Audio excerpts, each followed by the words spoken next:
ಹೂವು ತುಳಸಿ. ನಮ್ಮ ಒಂದು ಧರ್ಮದಲ್ಲಿ ಹೂವು ಅಂದರೆ ಗಿಡಗಳಿಂದ ಬರತಕ್ಕಂಥದ್ದು, ತುಳಸಿ ಅಂತ ಗಿಡನೇ. ಆದರೆ ಶಾಸ್ತ್ರವನ್ನು ಮಾತನ್ನು ಹೇಳ್ತದೆ, ದೇವರ ಪೂಜೆಗಾಗಿ ತುಳಸಿಯನ್ನು ತೆಗಿತಾ ಇರಬೇಕಾದ್ರೆ ಪ್ರತಿಗೆ ಆ ತುಳಸಿ ದೇವಿಗೆ ಪ್ರಾರ್ಥನೆ ಮಾಡಬೇಕು. ಅದರಿಂದ ದಳಗಳನ್ನು ತೆಗೆದ್ರೆ ತುಳಸಿಗೆ ತೊಂದರೆ ಆಗುತ್ತೆ. ಈಗ ಅದೊಂದು ಜೀವ, ತೊಂದರೆ ಆದರೂ ಕೂಡ ನಾವೇನಂತ ಪ್ರಾರ್ಥನೆ, ಅದೇನು ಶ್ಲೋಕ ಇದೆ. ಏನು ಶ್ಲೋಕ ಇದೆ, ಏನು ಹೇಳ್ತಾರೆ ಅಂತಂದ್ರೆ, ಅಮ್ಮ ತಾಯಿ, ನಾನು ನಿನ್ನಿಂದ ಎಲಿನ ತೆಗೆದ್ರೆ, ಈಗ ನಾವು ಯಾರ್ಯಾದರೂ ಹಿಂಗೆ ಕೂದಲಾಗಿಲ್ಲ ತೆಗೆದ್ರೆ ನೋವಾಗತ್ತೆ ಇಲ್ಲ, ಹಾಗೆ ಅದಕ್ಕೂ ಕೂಡ ನೋವಾಗುತ್ತೆ. ಆದರೆ ತುಳಸಿಗೆ ದೇವರನ್ನು ಬಹಳ ಪ್ರೀತಿ. ನೇಪಾಳಕ್ಕೆ ನೀವು ಹೋಗಿದ್ದೀರ, ಶಾಲಿಗ್ರಾಮ ಸಿಗೋದಿಲ್ಲಿ ರಾಮೋದರ ಕುಂಡ ಅಂತ ಕರೀತಾರೆ. ಅದು ಒಳಗಡೆ ಇರ್ತದೆ. ಅಲ್ಲಿ ಬಹಳ ಜನಕ್ಕೆ ಇದು ಗೊತ್ತಿಲ್ಲ. ತುಳಸಿ ಬೈದ್ರೆ, ಆ ನದಿಯಲ್ಲಿ ನೀರು ಹಾಕಿದ್ರೆ, ಅಂದ್ರೆ ಆ ತುಳಸಿ ಹಾಕಿದ್ರೆ, ತುಳಸಿ ತಿನ್ಲಿಕ್ಕೆ ಅಂತೇಳಿ ಆ ಹುಳ ಸಮೇತ ಇರತಕ್ಕಂಥದ್ದು ನೆನಪು ಬರುತ್ತೆ. ಆಮೇಲೆ ಅಲ್ಲಿ ಇರೋರು ಆ ಥರ ಹಿಡಿಯತಕ್ಕಂಥದ್ದು ಅಂದ್ರೆ ತುಳಸಿ ಅಂದ್ರೆ ಆ ಶಾಲಿಗ್ರಾಮದ ರೂಪಿ ಪರಮಾತ್ಮನಿಗೆ ಬಹಳ ಇಷ್ಟ. ಆ ತುಳಸಿಗೆ ದಿನಂಪ್ರತಿ ಕಾಯ್ತಾ ಇರ್ತಾಳಂತೆ, ನನ್ನನ್ನು ಇವತ್ತು ಯಾರು ದೇವರಿಗೆ ಏರಿಸ್ತಾರೆ ಅಂತ. ಏರಿಸಿದ್ರೆ ಅವಳಿಗೆ ಸಂತೋಷವಾಗ್ತದಂತ ಆ ತುಳಸಿ ದೇವಿಗೆ. ಯಾಕೆ? ಸಾಕ್ಷಾತ್ ಹೆಂಡತಿ ತಾನೆ. ತುಳಸಿ ಅಂತಂದ್ರೆ ಯಾರು? ಪರಮಾತ್ಮನ ಮಡದಿ. ಹೀಗಾಗಿ ಆ ದೇವರ ಹತ್ರ ಕರ್ಕೊಂಡು ಹೋದ್ರೆ ತುಳಸಿಗೆ ಬಹಳ ಸಂತೋಷವಾಗ್ತದೆ. ಆದರೆ ತೆಗೆಯೋದ್ರಿಂದ ನೋವಾಗ್ತದೆ ಇಲ್ಲ ಅಂತ ನಂಗಲ್ಲ, ಆದರೆ ಹೆಚ್ಚಿನ ಸುಖಕ್ಕಾಗಿ ಕರ್ಕೊಂಡು ಹೋಗ್ತಾ ಇದೆ. ಹೀಗಾಗಿ ಅದು ಅಲ್ಲ ಅಂತ. ಆದರೆ ನಮ್ಮ ದೃಷ್ಟಿಯಿಂದ, ಅಮ್ಮ ತಾಯಿ, ಪೂಜೆಗಾಗಿ ನಿನ್ನನ್ನು ತೆಗಿತಾ ಇದ್ದೇನೆ, ಹೀಗಾಗಿ ಇದು ಸಣ್ಣ ನೋವು, ಆದರೆ ದೇವರ ಹತ್ರ ಕರ್ಕೊಂಡು ಹೋಗ್ತಾ ಇದ್ದೇನೆ, ಅದು ನಿಂಗೆ ಹೆಚ್ಚಿನ ಸಂತೋಷವಾಗ್ತದೆ, ಅದಕ್ಕಾಗಿ ನಿನಗೆ ಕ್ಷಮಿಸು ಅಂತ ಹೇಳಿ ಪ್ರಾರ್ಥನೆ ಆಗುತ್ತೆ. ಹಾಗೆ ಹೂವನ್ನು ತೆಗಿಬೇಕು. ಅದಕ್ಕಾಗಿ ತುಳಸಿ ತೆಗಿಬೇಕಾದ್ರೆ ಉಗುರಿನಿಂದ ತುಳಸಿ ತೆಗಿಬಾರ್ದು ಅಂತ, ಮೆತ್ತಗೆ ನಿಧಾನ ತೆಗಿಬೇಕು ಅಂತ. ಹಾಗೆ ಹೂವನ್ನು ಕೂಡ ಅದೇ ರೀತಿಯಾಗಿ ತೆಗಿಬೇಕು. ಅಂದರೆ ಈ ಮಾತು ನಾನು ಯಾಕೆ ಹೇಳಿದೆ ಅಂತಂದರೆ, ದೇವರ ಪೂಜೆಯನ್ನು ನಾವು ಮಾಡಬೇಕು ಅಂತಂದರೆ ಪ್ರಕೃತಿಯಲ್ಲಿ ಒಂದಾಗಿರ್ತಕ್ಕಂತಹ ಯಾವ ಗಿಡ ಮರಗಳಿಗೂ ತೊಂದರೆ ಕೊಟ್ಟು ಮಾಡ್ತಕ್ಕಂತಹದ್ದಲ್ಲ, ಅವುಗಳಿಗೂ ಸಂತೋಷವಾಗಿರಬೇಕು, ನಮ್ಮ ಪೂಜೆಯೂ ಆಗಿರಬೇಕು. ನಾವು ಹಲವಾರು ಪ್ರಸಂಗಗಳಲ್ಲಿ ಕೆಲವೊಬ್ರು ಹೇಳೋದುಂಟು, ಯಾರು ಪೂಜಾ ಪುನಸ್ಕಾರ ಇದೆಲ್ಲ ಮಾಡ್ತಿರ್ತಾರೆ ಪ್ರಕೃತಿಯ ದ್ವೇಷಿಗಳು ಅನ್ನೋ ರೀತಿಯಲ್ಲಿ ಹೇಳೋದು ಉಂಟು. ಆದರೆ ಶಾಸ್ತ್ರ ಹೇಳ್ತದೆ, ಪ್ರಕೃತಿಯನ್ನು ಆರಾಧನೆ ಮಾಡೋದೇ ಪೂಜಾ ಎನ್ನುವುದಾಗಿ ಹೇಳ್ತಾರೆ. ಶಾಲಿಗ್ರಾಮಗಳನ್ನು ಇಟ್ಕೊಂಡಿರ್ತೇವೆ. ಶಾಲಿಗ್ರಾಮ ಏನು? ಲೌಕಿಕವಾಗಿ ನೋಡಿದ್ರೆ ಕಲ್ಲೇ, ಲೌಕಿಕವಾಗಿ ನೋಡಿದ್ರೆ ಕಲ್ಲೇ. ಆ ಕಲ್ಲಿನಲ್ಲಿ ಭಗವಂತನ ಸನ್ನಿಧಾನ ಇದೆ ಅಂತೇಳಿ ಪೂಜೆ ಮಾಡ್ತೇವೆ. ಮತ್ತಿನ್ನೋ ಎದರಿಂದ ನಾವು ಪೂಜೆ ಮಾಡ್ತೇವೆ?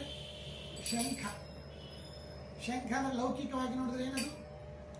ಒಂದು ಹುಳದ ಶರೀರ, ಒಂದು ಹುಳದ ಶರೀರ. ನೋಡೋಣ, ಈ ಹುಳದ ಶರೀರದಿಂದ ನಾವು ಪೂಜೆ ಮಾಡ್ತಾ ಇದ್ದೇವೆ, ತಿರಸ್ಕಾರ ಮಾಡ್ತಾ ಇಲ್ಲ, ಹುಳದ ಶರೀರದಿಂದ. ಮತ್ತು ಪೂಜೆ ಇದನ್ನು ಮಾಡ್ತೇವೆ, ನೀರಿನಿಂದ ಪೂಜೆ ಮಾಡ್ತೀವಿ, ಅಭಿಷೇಕಾದಿಗಳಿಂದ ನಾವು ಮಾಡ್ತೇವೆ. ಪಂಚಭೂತಗಳಲ್ಲಿ ಒಂದು ಆಗಿರ್ತಕ್ಕಂಥದ್ದು. ದೇವರ ಹತ್ರ ದೀಪವನ್ನು ಹಚ್ಚುತ್ತೇವೆ. ದೀಪ ಅಗ್ನಿಯ ಆರಾಧನೆ. ಪ್ರತ್ಯುತ ಯಾರಿಗೆ ಮಕ್ಕಳಾಗಿರೋದಿಲ್ಲ, ಯಾರಿಗೆ ಬಹಳ ತೊಂದರೆ ಇರ್ತದೆ ಅಂಥವ್ರಿಗೆ, ಯಾರಿಗೆ ಬಹಳ ದಡ್ಡರು ಇರ್ತಾರೆ ಅಂಥವ್ರು ಆ ದೀಪಾದಿಗಳನ್ನು ಪ್ರಜ್ವಲನೆ ಮಾಡ್ತಾ ಇದ್ರೆ ಬುದ್ಧಿವಾಂದ್ಯ ಹೋಗುತ್ತದೆ, ಮಕ್ಕಳು ಆಗುತ್ತಾರೆ, ಒಳ್ಳೆ ಜ್ಞಾನ ಬೆಳೀತದೆ, ಮನೆಯಲ್ಲಿ ಸುಖ ಶಾಂತಿ ಸಮೃದ್ಧಿ ಬೆಳೀತದೆ. ಅಗ್ನಿಯ ಆರಾಧನಾ. ಅದರಲ್ಲಿ ಶಾಸ್ತ್ರದಲ್ಲಿ ಒಂದೊಂದು ಮಾತನ್ನು ಹೇಳ್ತಾ ಇದ್ದಾರೆ. ತುಪ್ಪದ ದೀಪ ಹಚ್ಚಿದ್ರೆ ಏನು ಲಾಭ, ಎಣ್ಣೆಯ ದೀಪವನ್ನು ಹಚ್ಚೋದ್ರಿಂದ ಏನು ಲಾಭ, ಎಳ್ಳೆಣ್ಣೆಯ ದೀಪವನ್ನು ಹಚ್ಚೋದ್ರಿಂದ ಏನು ಲಾಭ, ದಕ್ಷಿಣಕ್ಕೆ ಮುಖ ಮಾಡಿದ್ರೆ ಏನು ಲಾಭ. ದೀಪದ ಮುಖನೂ ಕೂಡ ದಕ್ಷಿಣ, ಪೂರ್ವ, ಪಶ್ಚಿಮ, ಉತ್ತರ 4 ದಿಕ್ಕಿನಲ್ಲಿ ನಾವು ಹಚ್ಚೋದ್ರಿಂದ, ಯಾವ್ಯಾವ ಪ್ರಸಂಗದಲ್ಲಿ ಹೇಗೆ ಹಚ್ಚೋದ್ರಿಂದ ಅದರಿಂದ ಏನು ನಮ್ಮ ಫಲ. ಅಗ್ನಿ ಆರಾಧನೆ ಹೇಳ್ತಾ ಇದ್ದಾರೆ. ಇನ್ನು ಆಕಾಶದ ತತ್ವ ಏನು? ಶಬ್ದ ಗುಣಕಂ ಆಕಾಶಂ ಅಂತ ಹೇಳ್ತಾ ಇದೆ.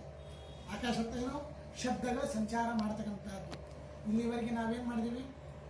ಶಬ್ದಗಳು ಸುಮ್ಮನೆ ಏನೋ ಓದೋದಲ್ಲ, ಒಂದು ಕ್ರಮಬದ್ಧವಾಗಿ ಒಂದು ನಿರ್ದಿಷ್ಟವಾದ ರೀತಿಯಲ್ಲಿ ಸ್ತೋತ್ರ ಮಾಡ್ತಾ ಇದ್ದೇವೆ. ವೈಬ್ರೇಷನ್, ನಿರ್ದಿಷ್ಟವಾದ ಕ್ರಮ, ಒಂದು ನಿರ್ದಿಷ್ಟವಾದ ಕ್ರಮದಲ್ಲಿ ಸ್ತೋತ್ರಾದಿಗಳನ್ನು ಮಾಡೋದ್ರಿಂದ ಸ್ಪೇಸ್ದಲ್ಲಿ ಒಂದು ವೈಬ್ರೇಷನ್ ಇರ್ತದೆ, ಒಂದು ಪಾಸಿಟಿವ್ ಶಕ್ತಿ ಇರ್ತದೆ, ಎನರ್ಜಿ ಇರ್ತದೆ. ಹೀಗಾಗಿ ಪೂಜಾ ಅನ್ನೋದೇನು? ಪೃಥ್ವಿ ಅಂದರೆ ಕಲ್ಲು, ಪೃಥ್ವಿ, ಅಪ ನೀರು, ತೇಜ ದೀಪ, ಆಕಾಶ ಪೃಥ್ವಿ, ಅಪ, ತೇಜ, ವಾಯು. ವಾಯು ದೇವರಿಗೆ ಛತ್ರ, ಚಾಮರ, ವ್ಯಜನ ಹೀಗೆಲ್ಲ ನಾವು ಮಾಡ್ತೀವಿ, ಗಾಳಿ. ಹೀಗಾಗಿ ಪಂಚಭೂತಗಳಿಂದ ಪಂಚಭೂತಗಳಲ್ಲಿ ದೇವರನ್ನ ಆರಾಧನೆ ಮಾಡತಕ್ಕಂತಹದ್ದು. ನಮಗೆ ಈ ಪ್ರಾರ್ಥನೆ ಮಾಡೋ ಉದ್ದೇಶ ಏನದ? ಕೆಲವೊಂದು ಸರ್ತಿ ಗಾಳಿ ಸರಿಯಾಗಿ ಬರಲಿಲ್ಲ ಅಂತಂದ್ರೆ ಮನಸ್ಸೆಲ್ಲ ವ್ಯಗ್ರ ಆಗಿಬಿಡ್ತದೆ. ಹೀಗಾಗಿ ಗಾಳಿ ಸರಿಯಾಗಿ ಇರಲಿ, ಅದರಿಂದ ನಮ್ಮ ಮನಸ್ಸು ಪ್ರಫುಲ್ಲಿತವಾಗಿರಲಿ. ಕೆಲವೊಂದು ಪ್ರಸಂಗದಲ್ಲಿ ನಾವು ಯಾವ ದೇಶಕ್ಕೆ ಹೋಗ್ತೇವೆ, ಎಲ್ಲೋ ಹೋಗ್ತೇವೆ, ಮನಸ್ಸು ಕೆಟ್ಟು ಬಿಡ್ತದೆ. ಒಂದು ಪ್ರಸಂಗ ರಾಮಾಯಣದಲ್ಲಿ ಬರ್ತಕ್ಕಂತಹ ಪ್ರಸಂಗ. ಇದ್ದಕ್ಕಿದ್ದಾಗೆ ಲಕ್ಷ್ಮಣ ರಾಮದೇವರನ್ನು ಬೈಲಿಕ್ಕೆ ಶುರು ಮಾಡ್ತಾರೆ. ಇದ್ದಕ್ಕಿದ್ದ ವಾಲ್ಮೀಕಿ ರಾಮಾಯಣದಲ್ಲಿ ಬರ್ತದೆ. ಅಕಾರಣ ಸುಮ್ಮನೆ ನಿನ್ನ ಗಂಡತಿಗೆ ಹಂಗೆ ಹಿಂಗೆ ರಾಮನ ಜೊತೆ ರಾಮನಕ್ಕೂ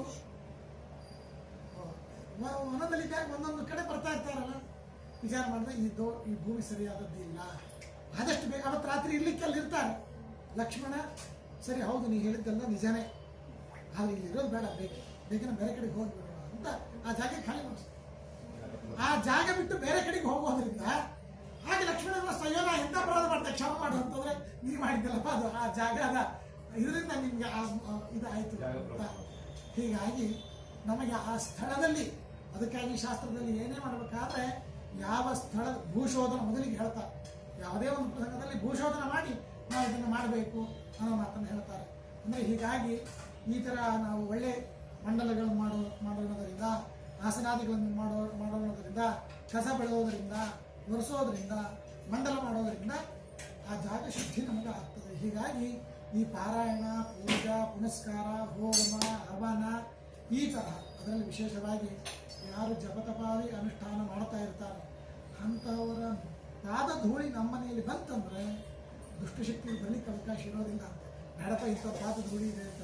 ಅದಕ್ಕಾಗಿ ರಾಯರ ಪಾದಕ ಬರ್ತಾ ಇದೆ, ಟೀಕಾರಾಯರ ಪಾದಕ ಬರ್ತಾ ಇದೆ ಅಂತಂದ್ರೆ ದುಷ್ಟಶಕ್ತಿಗಳು ಬರಲಿಕ್ಕೆ ಎಷ್ಟೋ ಕಡೆ ನಾವು ಎಷ್ಟೋ ರೊಕ್ಕ ಕೊಡ್ತೀವಿ ಅಂತಂದ್ರೂ ಕೂಡ ಅದು ಯಾವುದೋ ಒಂದು ಕಾರಣದಿಂದ ಪ್ರತಿಬಂಧಕ ಆಗ್ತದೆ, ಆಗೋದಿಲ್ಲ. ಯಾಕೆ? ರಾಯರಲ್ಲಿ ಪಾದಕ ಬಂತು, ಗುರುಗಳ ಪಾದಕ ಬಂತು ಅಂದ್ರೆ ದುಷ್ಟಶಕ್ತಿಗಳಿಂದ ಓಡೋಗ್ತದೆ.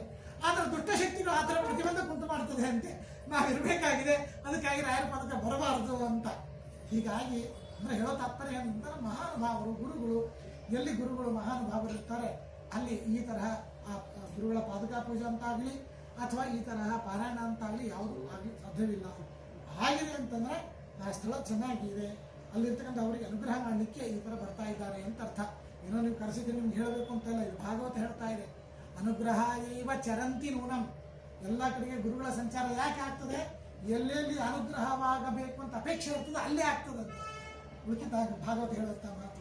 ಹೀಗಾಗಿ ಇವತ್ತಿನ ದಿವಸ ಪ್ರಕೃತಿ ಆರಾಧನೆ. ಒಂದು ನಿಮ್ಮ ಮನೆಯಲ್ಲಿ ಸಂತೋಷ ಏನು ಅಂತಂದ್ರೆ ಎಲ್ಲ ಕಡೆಗೂ ಗಿಡಗಳನ್ನು ಇಟ್ಟಿದ್ದೀರಿ. ಎಲ್ಲ ಕಡೆಗೂ ಆ ಗಿಡಗಳನ್ನು ಇಟ್ಟು ನಿಜವಾಗ್ಲೂ ಪ್ರತಿಯೊಬ್ಬರು ಪ್ರತಿಯೊಂದು ನಮ್ಮ ಮನುಸ್ಮೃತಿ ಹೇಳುವಂತಹ ಮಾತು, ಧರ್ಮಶಾಸ್ತ್ರ ಹೇಳುವಂಥ ಮಾತು, ಪ್ರತಿಯೊಬ್ಬರು ತಮ್ಮ ತಮ್ಮ ಹುಟ್ಟಿದಬ್ಬ ದಿವಸ ಒಂದು ಗಿಡ ಸ್ಥಾಪನೆ ಮಾಡಬೇಕು ಅಂತ ಹೇಳುತ್ತೆ ಶಾಸ್ತ್ರ. ನೋಡಿ, ಇದು ಶಾಸ್ತ್ರ ಹೇಳುವಂಥ ಮಾತು. ಇದನ್ನು ಪ್ರತಿಯೊಬ್ಬರು ಈ ಥರ ಮಾಡಿದರೆ ಹೇಗಿರ್ಲಿಕ್ಕಿಲ್ಲ. ಆದರೆ ಇವತ್ತು ನಮಗೆ ಆ ಧರ್ಮಶಾಸ್ತ್ರ ನಮ್ಗೆ ಗೊತ್ತಿಲ್ಲ, ಕೇವಲ ಲೌಕಿಕವಾಗಿ ಇದ್ದೇವೆ ನಾವು. ಹೀಗಾಗಿ ಈ ಒಂದು ಕಾನ್ಸೆಪ್ಟನ್ನು ನಾವು ಇಟ್ಕೊಂಡ್ರೆ ಪ್ರತಿಯೊಬ್ಬರು ತಮ್ಮ ಹುಟ್ಟಿದಬ್ಬದ ದಿವಸ ನೀವು ಮೆಕ್ಡೊನಾಲ್ಡ್ ಒಳಗೆ ಪಾರ್ಟಿ ಮಾಡ್ಕೋತೀರೋ, ಬೇರೆ ಕಡೆ ಪಾರ್ಟಿ ಮಾಡ್ತಿರೋ ಮಾಡಿ ಬೇಡಂಗಿಲ್ಲ, ಒಂದು ಗಿಡ ಹಚ್ಚಿ ಹುಟ್ಟಿದಬ್ಬದ ದಿವಸ. ಒಂದು ಮನೆ ಒಳಗೆ ಈಗ ನಾನು ನಿನ್ನೆ ಮನೆ ಕೇಳ್ತಾ ಇದ್ದೇನೆ, ಗೌರ್ಮೆಂಟು ಒಂದು ಕುಟುಂಬಕ್ಕೆ 5 ಗಿಡ ಕೊಡ್ತಾ ಇದೆ ಅಂತ ನಾನು ಕೇಳ್ತಾ ಇದ್ದೀನಿ. ಬಹಳ ಸಂತೋಷ ಇದೆ. ಫ್ರೀ ಅಂದ್ರೆ ಒಂದು ಗಿಡಕ್ಕೆ ಒಂದು ಕುಟುಂಬಕ್ಕೆ 5 ಗಿಡಗಳು ಕೊಡ್ತಾ ಇದ್ದಾರೆ ಅಂತಂದ್ರೆ ಇದೊಂದು ಇವತ್ತಿನ ಒಂದು ಸರ್ಕಾರದ ಒಂದು ಒಳ್ಳೆಯ ಇದು. ಅಂದ್ರೆ ಆ ಜೀವವನ್ನು ಬೆಳೆಸೋದು ಅಂತ ಅರ್ಥ, ಪ್ರಕೃತಿ ಪರ್ಯಾವರಣವನ್ನು ಬೆಳೆಸೋದು ಅಂತ ಅರ್ಥ. ಹೀಗಾಗಿ ನಮ್ಮ ಶಾಸ್ತ್ರ ಪೂಜಾ ಅನ್ನೋ ಒಂದು ಕ್ರಮ ಏನಿದೆ, ಪ್ರಕೃತಿಯಲ್ಲಿ ಬೆಳೆಸಿ ಪ್ರಕೃತಿಯಿಂದ ನಾವು ಒಂದು ಇದ್ದು ನಮ್ಮಿಂದ ಪ್ರಕೃತಿ ಒಳ್ಳೆದಾಗಬೇಕು, ಪ್ರಕೃತಿಯಿಂದ ನಾವು ಲಾಭವನ್ನು ಪಡಿಬೇಕು ಅನ್ನೋ ಒಂದು ಕಾನ್ಸೆಪ್ಟನ್ನು ಹೇಳ್ತಾ ಇದೆ. ಪೂಜಾ ಅನ್ನೋದು ಕೂಡ ಪಂಚಭೂತಗಳ ಲಾಭ ನಾವು ಯಾವ ಥರ ಪಡ್ಕೊಳ್ಬೇಕು ಅಂತ ಮಾತನ್ನು ಹೇಳ್ತಾ ಇದ್ದಾರೆ. ಅದನ್ನು ನೋಡ್ತಾ ಇದ್ರೆ ಮತ್ಸ್ಯರೂಪಿ ಪರಮಾತ್ಮನ ಒಂದು ಚಿಂತನೆ ಬರ್ತಾ ಇದೆ. ಎಕ್ವೇರಿಯಂ ಮತ್ಸ್ಯರೂಪಿ, ನಾನಾ ಥರದ ಮತ್ಸ್ಯರೂಪಿ ಪರಮಾತ್ಮ ಹೀಗೆ ಮತ್ಸ್ಯ ಅರ್ಗೆ ಬಿಡ್ತಾ ಇರ್ತಾನೆ. ಸತ್ಯವ್ರತ ರಾಜ ಸಣ್ಣ ಮೀನು ಮಾತಾಡ್ತದಂತೆ, ರಾಜ ನನಗೆ ದೊಡ್ಡ ದೊಡ್ಡ ಮೀನುಗಳು ತಿಂದುಬಿಡ್ತಾವಪ್ಪ, ನಾನು ಸ್ವಲ್ಪ ನಿನ್ನ ಸಂರಕ್ಷಣೆ ಮಾಡು. ಮಜಾ ಅನಿಸ್ತದೆ. ಸಣ್ಣ ಸಣ್ಣ ಮೀನುಗಳು ನಾವು ನೋಡ್ತಾ ಇದ್ರೆ ಮೀನುಗಳು ಬೇರೆ ಬೇರೆ ಕಣ್ಣುಗಳು ಹಿಂಗೆ ಮಾಡೋದು ಎಷ್ಟು ಚೆನ್ನಾಗಿ ಅನಿಸ್ತಿರ್ತದೆ. ಹೌದಾ? ನೋಡ್ರಿ, ಅರ್ಘ್ಯ ಬಿಡ್ಲಿಕ್ಕೆ ಅಂತೇಳಿ ಹೋದಾಗ ಕೈ ಒಳಗೆ ಸಿಕ್ಕ ಮೀನು ಈ ಥರ ಮಾತಾಡ್ತದೆ.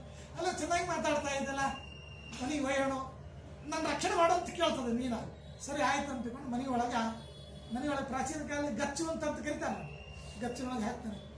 ಮರುದಿವಸ ಒಂದು ರಾಜ ನನಗೆ ಜಾಗ ಸಾಕಾಗ್ತಾ ಇಲ್ಲ, ದೊಡ್ಡದೊಳಗೆ ಹಾಕ್ತಾನೆ. ಹೀಗೆ ಅದರ ಅರ್ಥಾತ್ ತಾತ್ಪರ್ಯ ಮತ್ಸ್ಯರೂಪಿ ಪರಮಾತ್ಮ ದೊಡ್ಡದಾಗಿ ಆ ದೈನಂದಿನ ಪ್ರಳಯದಲ್ಲಿ ಉಪದೇಶ ಮಾಡತಕ್ಕಂತಹ ಮಾತನ್ನು ನಾವು ಕೇಳ್ತಾ ಇದ್ದೇವೆ. ಹೀಗಾಗಿ ನಿಮ್ಮ ಮನೆಯ ಒಂದು ಪರಿಸರ ವಾತಾವರಣನೂ ಪ್ರಕೃತಿಯ ಮಯವಾಗಿದೆ, ಬಹಳ ಸಂತೋಷವಾಗ್ತದೆ. ಹೀಗಾಗಿ ಪ್ರಕೃತಿಯನ್ನು ಆರಾಧನೆ ಮಾಡೋಣ, ತದಂತರ್ಯಾಮಿಯಾದ ಭಗವಂತನ ಆರಾಧನೆ ಮಾಡೋಣ. ನಮ್ಮೆಲ್ಲರಿಗೂ ಕೂಡ ಗುರುಗಳು ರಾಯರು ಒಳ್ಳೆಯದು ಮಾಡಲಿ ಅಂತ ನಾನು ಹೇಳ್ತಾ ಇದ್ದೇನೆ. ಇವತ್ತು ನಿಮ್ಮ ಅದೃಷ್ಟ ನಿಜವಾಗಲೂ ಟೀಕಾರಾಯರ ಆರಾಧನಾ ಪ್ರಸಂಗದಲ್ಲಿ ನಿಮ್ಮ ಮನೆಯಲ್ಲಿ ಈ ಥರ ಪಾರಾಯಣ ಪಾದುಕಾ ಪೂಜೆ ಅನ್ನೋದು ವಿಶಿಷ್ಟವಾಗಿರ್ತಕ್ಕಂಥದ್ದು. ಹೀಗಾಗಿ ದೇವರು ಗುರುಗಳು ಅನುಗ್ರಹ ಮಾಡಲಿ ಅಂತ